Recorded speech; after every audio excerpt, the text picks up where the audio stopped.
quick movie recommendation for all of you. If you guys have time to watch a B movie, it's called Radius.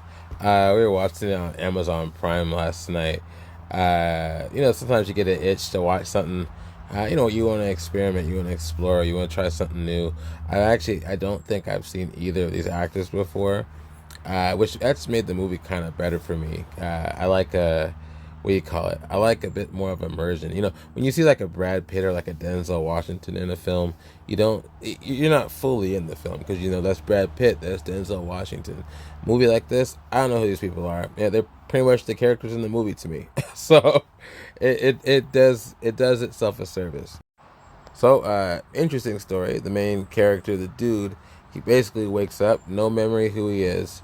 He knows everything else. Like, he knows how to call the police and all that kind of stuff. He knows how to drive a car. But he finds out whenever he gets close to anybody, the certain radius around him, which is pretty big, they drop dead. Just like that. Anybody, any animal, any living thing, if they're within his radius, they die instantly. It takes him a bit to kind of figure out what's going on. So, got a good amount of people that die along the way. But it's actually not a bad. It's surprisingly not a bad story, not a bad idea. I recommend watching this once. Okay, now for some overtime thoughts on this movie. I might get into spoilers with this part, so bear with me. All right. So this movie actually surprised me. The story here, it's actually not bad.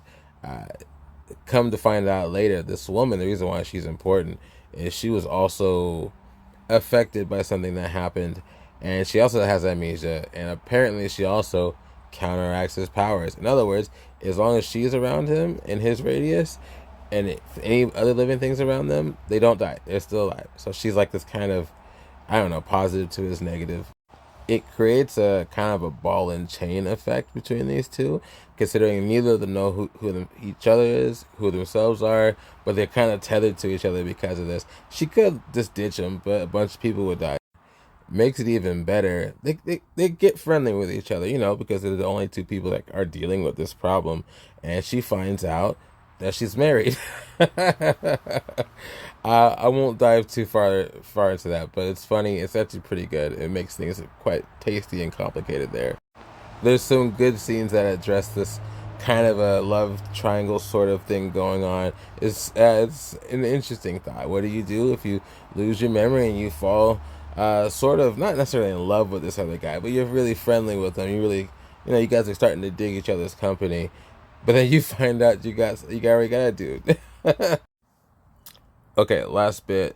This probably won't be too much of a spoiler. I really enjoyed the ending section of this film. Maybe the last, I don't know, let's say the last sixth of the film. I would say last quarter, but I would say last quarter of the film. It's an interesting plot direction without ruining things. I think those of you who are movie files like me, you'll enjoy it. The ending's actually pretty good. My fiance Katie, she didn't like the ending, but I did. I thought it was nice and tidy, I'll say. So I'll leave it at that, and let me know what you think, and I'll talk to you later.